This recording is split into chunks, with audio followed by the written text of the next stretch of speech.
ladies and gentlemen? Welcome to the Cage Review. My name is Kevin Jackwitz, and today I'm going to review WWE SmackDown Live, and this is for June 12th, 2018. And there are two common themes with this particular show. One is that it's a go-home show for Money in the Bank, and it feels like a go-home show. I think a lot of things went directly into what's going to happen on Sunday. There's also another theme with this, which is first time ever, and there's 3 matches here that pose opponents that have never faced each other before, and it was also the largest women's tag match that's ever been on SmackDown. So let's go ahead and get into this and talk about how they did as far as the go-home show, and if they did the right thing with the women's largest tag match on SmackDown. You start the show with all the women who are going to be in the Money in the Bank match, and Paige. They're all in the center of the ring. So you got Charlotte Flair, Naomi, Lana, and Becky Lynch. Like I said, with Paige. And they're all having this little promo about how they're, going to be the one, of course, that's going to win the title. And while they were decent promos, I mean, they weren't really bad, I have to say that sometimes it feels just more of the same. WWE has a tendency to do this all the time. And it feels the same. So every once in a while you get burnt out. So it wasn't bad. Wasn't spectacular. Then you get an interruption by the Iconics. And I'm not really the biggest fan of Peyton Royce or Billie Kay in their promos. I know they're supposed to be doing the heel annoying thing, but I've always said that that's lazy to me. Just going for annoying and trying to, edge people. It just doesn't work for me. It just makes me feel like the writing team is lazy and they don't know what the fuck they're doing to get genuine heel heat. So, Iconics, they're starting to do their mockery of all 4 ladies in the ring, and then Mandy Rose and Sonya Deville come down, and they're saying that all the talent is outside the ring, and that Money in the Bank is probably going to go to Raw because none of the women in the ring are talented enough. So Becky Lynch says, I have an idea, and then all 4 of the women in the ring rush out the ring and the fight ensues. So they kind of cut to commercial break from there, come back, you find out it's going to be a 4-on-4 women's tag match. Charlotte, Becky, Naomi and Lana versus the Iconics, and then Sonya Deville and Mandy Rose. So at that point, it's the largest women's tag match that's ever been on Raw. Okay, good. Then you get your first match of the night, Daniel Bryan versus Shelton Benjamin, and these two guys are both very good in the ring. It was a really good match. It was a great way to kick it off as far as actual matches are concerned.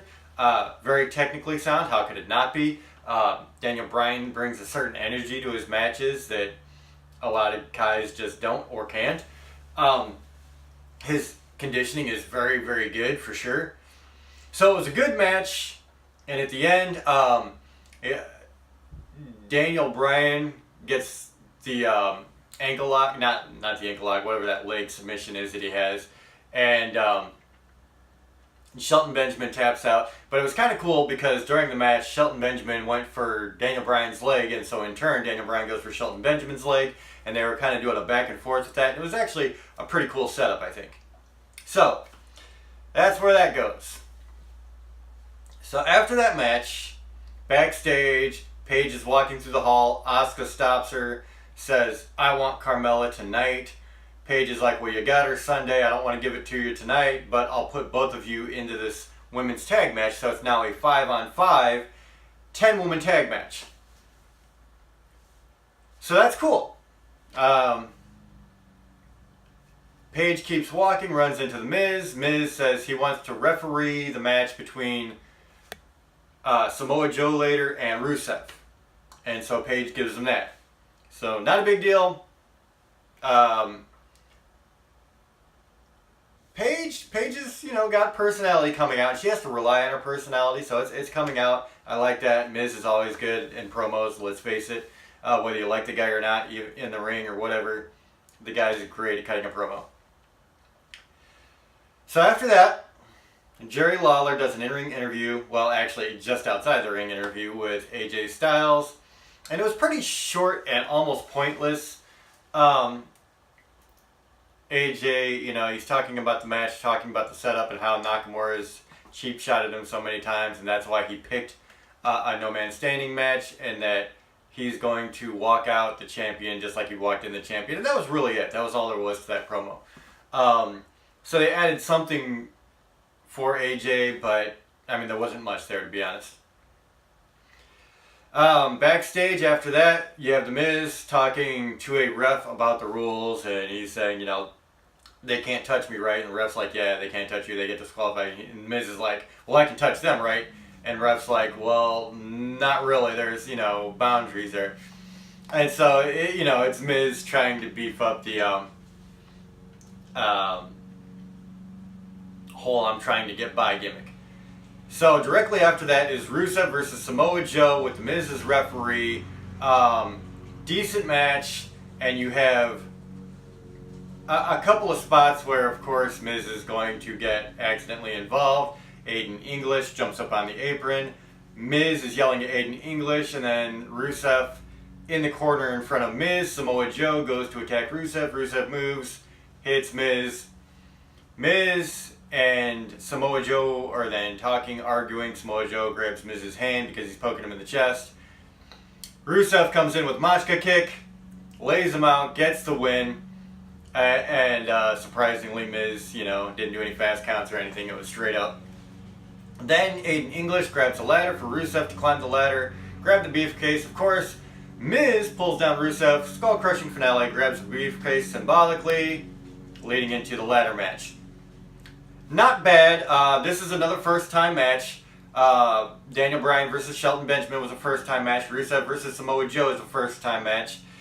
And both honestly decent matches. I liked them. I thought, you know, they were good for each other. Rusev, I like. Samoa Joe's a very, very talented big guy. So to put them together, I liked it. Then you get another first-time match, which is Jeff Hardy versus Shinsuke Nakamura. And I honestly really loved the way they did this match because I'm a big fan of Jeff Hardy. I always have been. I mean, the guy has pushed his body to the absolute limits during his career. And they made him look very strong during this match against Shinsuke. He's limping around. He's hurt his back or his leg. Either one, maybe both. Who knows? And it's really showing. And I don't think it's part of a script. I think he's genuinely hurt at this point. How could he not be? But, you know, even through all that, he still looks strong. He still looks good. They made him go over Shinsuke Nakamura. He didn't win, but it was clear that they were trying to insinuate that he was going to win during the match.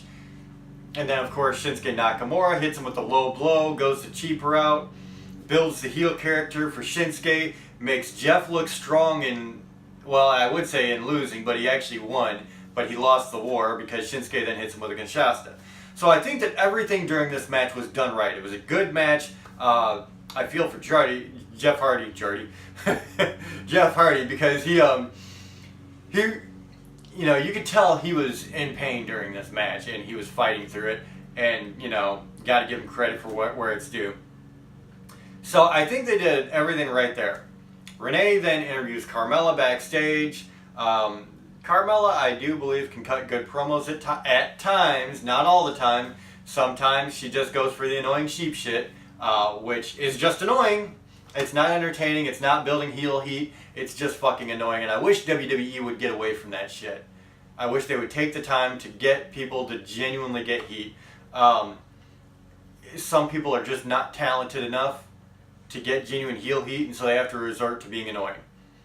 And it's just fucking stupid. So Carmella says, you know, she's not scared of anybody in the tag match tonight, especially Asuka. Renee, after commercial, comes back and is interviewing Big Cass. And Big Cass is like, you know what, Renee, don't worry, I got it from here. And he goes into this promo and he was talking about doing this bit for the fair, and he had this, like, you know, are you high enough fucking thing, and he's making jokes about Daniel Bryan's height. But I will say, I actually did, even though it was, you know, kind of cheesy, I actually did like the promo a little bit from Big Cass.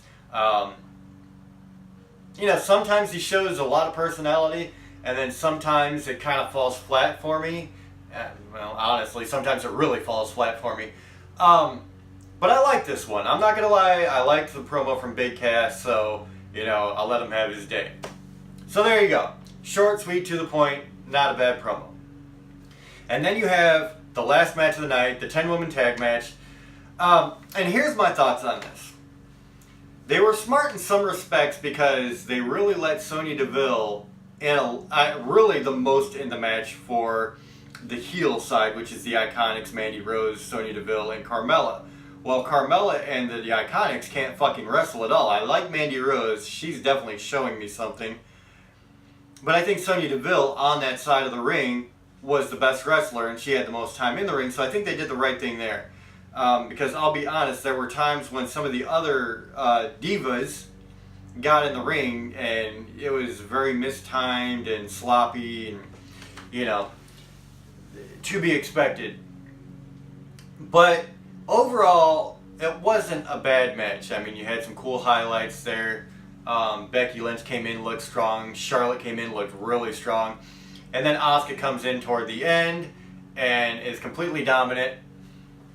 Carmella tried to tag herself in and get the cheap shot on Asuka. Didn't work out like that. Asuka tore everybody apart.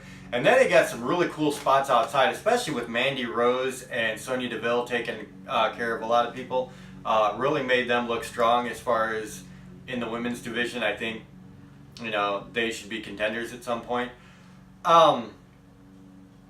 So that was cool. You had a lot of, flying around and chaos.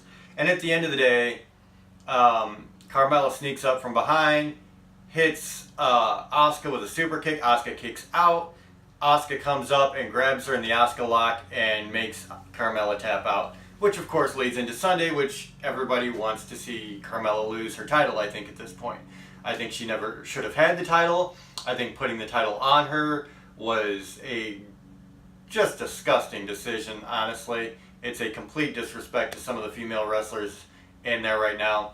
I've been very vocal about my distaste for her as a champion. Not as a wrestler, not as a person, just as a champion. She does not deserve that fucking belt. So, hopefully they continue that and Asuka actually gets the belt this Sunday. I really hope so. So overall, not a bad show at all. I don't know that there was like really, really weak points. Honestly, most of the shows that I've seen lately have been complete shit. But this wasn't too bad. This wasn't too bad at all. Now, it wasn't great, but compared to everything I've seen so far, it had at least 3 good matches in it. Actually, 4 good matches. I'll say 4. So that's cool. And since they only had 4 matches in the fucking show, that's a good sign. So, with the decent promo from Carmella, decent promo from Cass. I mean, there weren't great promos, don't get me wrong. I'm not saying, but like I said, compared to everything I've seen lately, which has been complete garbage, it was decent. So it's above average, but not great. So I'm going to give this a 6 out of 10. 6 out of 10, I think, is fair for this one. There were no huge standouts. It's not like it was an amazing show or anything. But it definitely kept me glued to the TV the entire time. So that's how I feel about it. Let me know what you guys think in the comments. Let me know what you think about what you want to see happen at Money in the Bank. And if you enjoyed this, don't forget that little like button, subscribe, and share. My name is Kevin Jackwitz. Cage Nation out.